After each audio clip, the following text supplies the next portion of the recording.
నమస్తే, welcome to Shri media. నేను మీ విష్ణుప్రియ. మార్చి 10వ తారీఖు ఆదివారం అమావాస్య.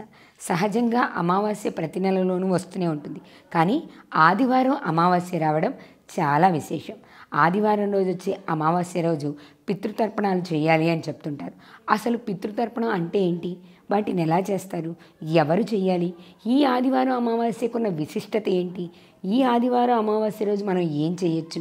ఇలాంటి విషయాలన్నీ కూడా ఇప్పుడు మనతో గురువుగారు ఉన్నారు. ఆయనతో మాట్లాడి అన్ని విషయాలు అడిగి తెలుసుకుందాం. గురువుగారు రాజేశ్వర శర్మ గారు ఉన్నారు. ఆయన సిద్ధాంతకర్త, అలాగే జ్యోతిష్యం బాగా తెలిసిన వ్యక్తి, సహస్రం 1000కి పైగా యజ్ఞాలు చేసినటువంటి వ్యక్తి, శాంతిదూతగా అవార్డు కూడా పొందారు.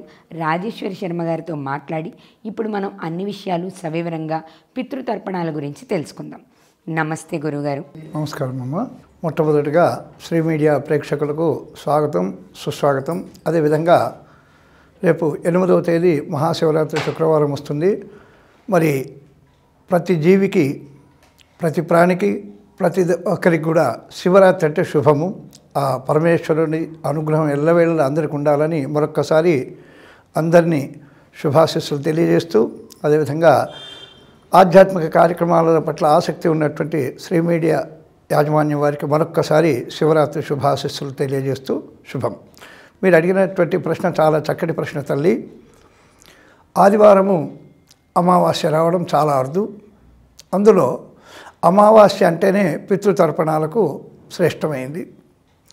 మరి దక్షిణాది రాష్ట్రాలలో అమావాస్యను చాలా శుభప్రదమైనటువంటి రోజుగా తమిళనాడు వాళ్ళు పాటిస్తారు. తెలుగు రాష్ట్రాలలో అమావాస్యను ఏ శుభకార్యానికి వినియోగించరమ్మా. ఇకపోతే పితృతర్పణము. ఈ పితృతర్పణం అనేది మనకు జన్మనిచ్చినటువంటి తల్లిదండ్రులకు, వారి తండ్రులకు తర్పణం వదిలేది పితృతర్పణం. ఈ పితృతర్పణం విశేషంలో ఎలా గుర్తించాలి, పితృతర్పణం ఉంది అని తెలుసుకోవడానికి ఏ మార్గం అన్నప్పుడు, వారు జన్మ నక్షత్ర రీత్యా, వారి జన్మకుండలి రీత్యా వాళ్ళని చూసినప్పుడు జన్మకుండల్లో సూర్యుడితో పాటు రాహు కానీ, సూర్యుడితో పాటు కేతువు కానీ ఉన్నట్టయితే వాళ్లకు పితృ దోషం ఉంటుందమ్మా. అదేవిధంగా కుజుడితో కలిసి ఉన్న, సూర్యుడు శనితో కలిసి ఉన్న వాళ్లకు తప్పకుండా పితృదోషం ఉంటుంది. మనము చేయకపోయినా మన పితృలు అంటే తల్లిదండ్రులు కానివ్వండి, వాళ్ళ తాతలు కానివ్వండి, వాళ్ళ తాతలు కానివ్వండి, పితృతర్పణం ఏదైతే అమావాస్య రోజు వదలరో వాళ్లకు ఈ పితృదోషం ఉంటుంది. ఈ పితృదోషం వల్ల సంతాన నష్టము, ఆరోగ్య భంగము, అదేవిధంగా వాళ్లకు ఏ పనులు అనుకున్నా కాకపోవడము ఈ విధంగా జరుగుతుంది. ఈ జరగడానికి పితృదోషానికి కారణం ఏంటి అన్నప్పుడు, సూర్యుడు గ్రహాలకన్నిటికి కూడా అధిపతి. ఆ సూర్యగ్రహానికి శత్రుస్థానంలో ఉన్నటువంటి వాడు రాహు. అందుకే సూర్యగ్రహణము, చంద్రగ్రహణం అని పడుతుంటాయి. మరి ఆ విధంగా శత్రువు, మిత్రుడు ఇద్దరు కలిసి ఉన్నప్పుడు ఆ పితృతర్పణ దోషాలు వస్తాయి, వాళ్లకు పితృదోషాలు వస్తాయి. అలాంటి వాళ్ళు అమావాస్య రోజు పవిత్రమైనటువంటి సముద్రానికి వెళ్ళి కానీ, పవిత్రమైన నదిలో స్నానం చేసి, ఆ పితామహ ప్రపితామహ ఆదో పితా తథా మాతా సా పత్ని జననీ తథా మాతామహ సపత్నిక ఆత్మపత్నిస్తనంతరం సుతభ్రాతృపితృవ్యాశ్చ మాతులా సహభారిక దుహిత భగినీ చైవ దౌహిత్రో భాగినేయక అనేటువంటి శ్లోకం ప్రకారంగా తండ్రికి, తాతగారికి, ముత్తాతగారికి తర్పణం విడుచుకోవాలి. ప్రతి అమావాస్య కూడా విడవచ్చమ్మా. కొన్ని ప్రాంతాలలో పితృ అమావాస్య అని చేస్తారు. భాద్రపద బహుళ అమావాస్యను పితృ అమావాస్య అంటారమ్మా. ఈ తెలంగాణ ప్రాంతంలో పితృ అమావాస్య అని కూడా అంటారు దాన్ని. ఆ రోజు ప్రతి జాతి వాళ్ళు పితృతర్పణం చేస్తారు. ఈ పితృతర్పణము, పితృ రుణం తీర్చుకోవడం, మాతాపితృ రుణము, గురు రుణము, దైవ రుణం అని 3 ఉంటాయి తల్లి. ఈ 3 పితృ రుణం మనకు జన్మనిచ్చినటువంటి తండ్రిని కానీ, వారికి మన తండ్రి గారికి జన్మనిచ్చినటువంటి తాతగారిని కానీ ఆ తాతగారికి జన్మనిచ్చినటువంటి తండ్రిని కానీ మనము వారికి తర్పణమే వాళ్ళకు ఆనందం. సంవత్సరానికి ఒకసారి తర్పణం నల్ల నువ్వులతో తర్పణం ఇడుస్తారు. కొంతమంది శ్రాద్ధంలో పిండ ప్రదానం చేస్తారు, కొంతమంది చిటక శ్రాద్ధం చేస్తారు. ఏదైనా తర్పణము అనేది పితృతర్పణం అనేది నల్ల నువ్వులతో నదీ తీరంలో చేయడం చాలా శ్రేష్టం. ఖచ్చితంగా చేయాలి. అది పితృపక్షాలని ఉంటాయమ్మా. భాద్రపౌళ పాడ్యం నుండి అమావాస్య వరకు ఆ 15 రోజులు మహాలయ పక్షాలు అంటారు దాన్ని. మహాలయ పక్షాలు. ఆ మహాలయ పక్షాలలో వాళ్ళ తండ్రి గారి తిథిని బట్టి వాళ్ళు చేస్తుంటారు. ఆ రోజు వీలు కాలేదనుకోండి, తిథి రోజు అమావాస్య రోజు వాళ్ళు తర్పణాలు పెట్టుకుంటారు. ఈ పితృతర్పణం విడవకపోతే సంతాన నష్టం జరుగుతుంది, ఆరోగ్య భంగం కలుగుతుంది. ఉదాహరణ, మనకు మేలు చేసినటువంటి వానికి మనం అతనికి ధన్యవాదాలు చెప్పలేదనుకోండి, కృతజ్ఞత చెప్పకపోతే అంతకంటే మూఢం ఏది లేదు. కాబట్టి దానికి మనకు జన్మనిచ్చినటువంటి తల్లిదండ్రులకు, వారికి జన్మనిచ్చినటువంటి తల్లిదండ్రులకు ఈ విధంగా 3 తరాల వాళ్ళకి ఆబ్ధికం పెట్టుకుంటారమ్మా. శ్రాద్ధం అంటారు దాన్ని. ఇది శ్రాద్ధం. మరి మహాలయ పక్షాలలో చేసేటువంటిది ఆధోపిత, తల్లి, తండ్రి, అమ్మమ్మ, వాళ్ళమ్మమ్మ 3 తరాల వాళ్లకు తర్పణాలు వస్తాయి. కాబట్టి ఈ పితృతర్పణ దోషం నివారణ చేసుకున్నట్టయితే సకల దోషాలు ఉంటాయి. అవన్నీ కూడా ఏ దోషాలు మనకు ఆవహించినవో అవన్నీ కూడా పోవడానికి ఆస్కారం ఉందమ్మా. కాబట్టి తప్పకుండా విశేషము సూర్యుడికి ఈ 10వ తేదీ వచ్చేటువంటి అమావాస్య సూర్యుడికి ఇష్టమైనటువంటి వారాలలో ఆదివారం చాలా ఇష్టం ఆయనకు. అదేవిధంగా ఆయనకు తెల్ల జిల్లేడు పూలు అర్కం, అదేవిధంగా గోధుమలు, అదేవిధంగా ఎరుపు వస్త్రం.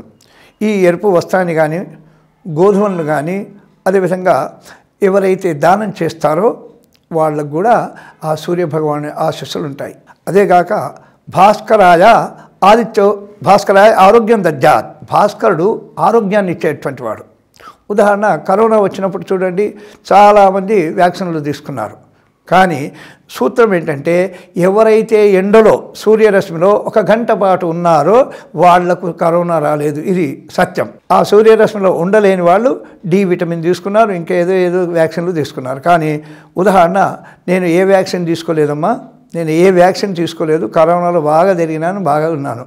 అయితే ఇక్కడ ఏంటంటే పితృపితామహ పరపితామహానాం వాళ్ళు మనకు 9 మాసాలు మోసి జన్మనిచ్చినటువంటి ఆ జన్మకారకుడైనటువంటి తల్లి, జన్మకారకుడైనటువంటి తండ్రి, వాళ్ళకు అంటే 7 తరాల వరకు ఈ దోషం ఉంటుందమ్మా. మనము గత జన్మలో చేయలేదనుకోండి, ఈ జన్మలో అనుభవించాలా, ఈ జన్మలో చేయలేదు, వచ్చే జన్మలో అనుభవించాలా. ఈ విధంగా 7 తరాల వరకు పితృదోషం ఉంటుంది. కాబట్టి వాటి నివారణ చేసుకోవడం చాలా చాలా ముఖ్యం.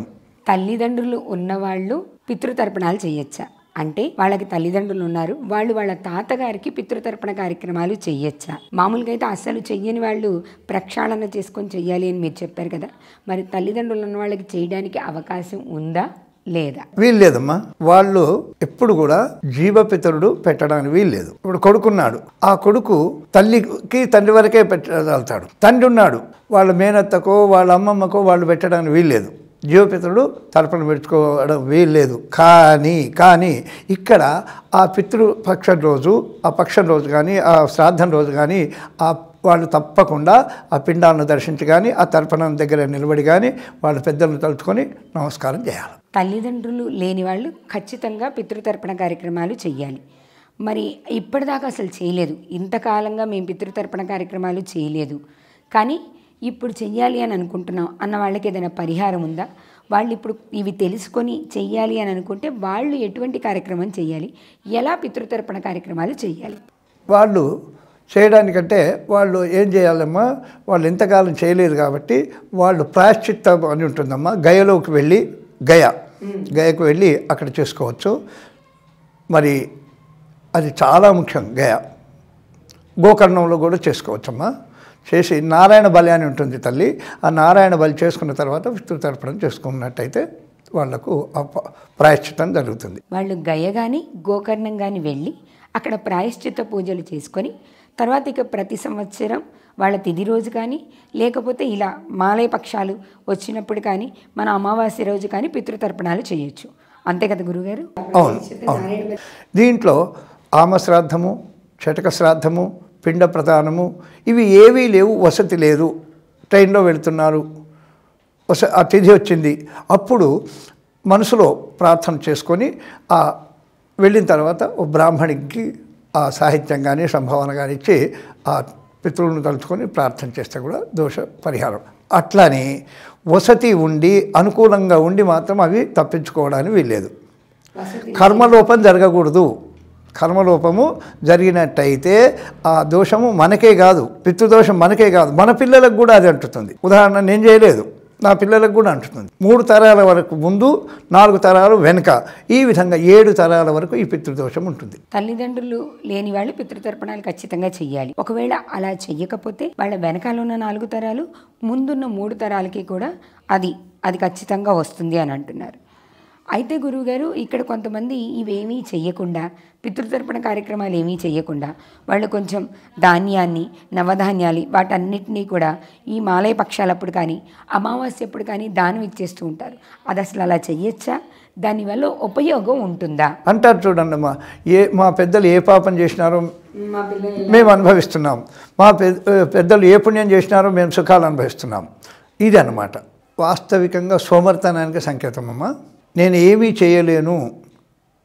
ఉదాహరణ, మనం తిరుపతికి వెళ్తున్నాం, స్వామివారికి డబ్బుల కొరత లేదు, కానీ తిరుపతికి వెళ్ళే వాళ్ళు కొంతమంది ఏం చేస్తారు, మీరు వెళ్తున్నారు కదండి, హుండీలో నా డబ్బులు 100 రూపాయలు వేయండి అని ఇస్తారు. 11 రూపాయలు దక్షిణ ఇస్తారు. స్వామివారికి తక్కువనా? నీవు వెళ్ళి శ్రద్ధగా అక్కడ అర్పించినట్టయితే, సమర్పణ చేసినట్టయితేనే నీకు పుణ్యం. ఏదో నేను స్వామివారికి పంపిస్తున్నా అనేది పుణ్యం కాదు. కాబట్టి ఎటువంటి పరిస్థితులలో కూడా కర్మలోపం ఉండకూడదు. మీకు చిన్న ఉదాహరణ చెప్తాను, అది అందరికీ తెలుసు. ఈ చనిపోయిన తర్వాత 10వ రోజు కానివ్వండి, ఆ కర్మలో కాకి వస్తుందండి. ఈ 12 రోజులు కాకి రూపంలో ఉంటుంది ఆత్మ, ప్రేతాత్మ కాకి రూపంలో ఉంటుంది. ఉదాహరణ, ఆ కాకి అక్కడ పెట్టినటువంటి తండ్రికి ఇష్టమైనటువంటి లేదా తల్లికి ఇష్టమైనటువంటి పదార్థం అక్కడ పెడతారు, చనిపోయిన వాళ్ళకి ఇష్టం. అది పెట్టిన తర్వాత ఆ కాకి తాకదమ్మా, అక్కడ వచ్చి కూర్చుంటుంది, ఆకుపైన తాకదు. అప్పుడు ఇతను, ఉదాహరణ, తండ్రి పోయినాడు, తల్లి ఉంది, తల్లి పోయినాడు, తండ్రి ఉన్నాడు, మా తల్లిదండ్రిని మేము క్షేమంగా చూసుకుంటాము, మా అన్నదమ్ములను మేము క్షేమంగా చూసుకుంటాము, ఏ ఇబ్బంది పెట్టము, మీరున్నట్టే మేము వాళ్ళను చూసుకుంటామని నమస్కారం చేసిన తర్వాత 2 సెకండ్లు కూడా ఆగకుండా కాకి తాకుతుంది. ఇది ప్రత్యక్ష సాక్ష్యం. మనకు మహాబలిపురంలో 12 గంటలకు 2 పక్షులు వస్తాయమ్మా. ఆ శ్రాద్ధ పెట్టుకున్న తర్వాత ఆ పక్షులు వచ్చి మధ్యాహ్నం 12 గంటలకు సరిగ్గా సమయం చూసుకోవచ్చు. మన గడియారంలో 12 అవుతున్నాయంటే అవి వచ్చేస్తాయి. 2 పక్షులు జంటగా వచ్చి ఆ శ్రాద్ధ కర్మలు పెట్టినటువంటి వాళ్ళ ఆ పదార్థం తాకి వెళ్ళిపోతాయి. ఆదివారం అమావాస్య రావడము చాలా విశేషము. మంగళవారం వచ్చిన విశేషమే. ఈ ఆదివారం అమావాస్య ఏంటంటే, అమావాస్య ఎవరికి సంకేతం అంటే సూర్యుడికి సంకేతం అమ్మ. చంద్రుడికి పౌర్ణిమ సంకేతం అంటారు చూడండి, పున్నమ నాడు చంద్రుడి మాది ఉన్నావయ్యా అని. కాబట్టి అమావాస్య చంద్రుడికి సంకేతము. ఆ సూర్యుడు, అమావాస్య సూర్యుడికి ఎట్లా సంకేతము, పౌర్ణిమ చంద్రుడికి సంకేతము. ఆ సూర్యుడు జాతకరీత్యా రాహుతో కలిసిన, కేతువుతో కలిసిన, సూర్యుడు 8వ స్థానం ముందున్న, తన స్వస్థానం వీడి 12వ స్థానంలో ఉన్న పితృదోషం ఉందని మనం గుర్తించాలమ్మా. ధన్యవాదాలు గురువు గారు.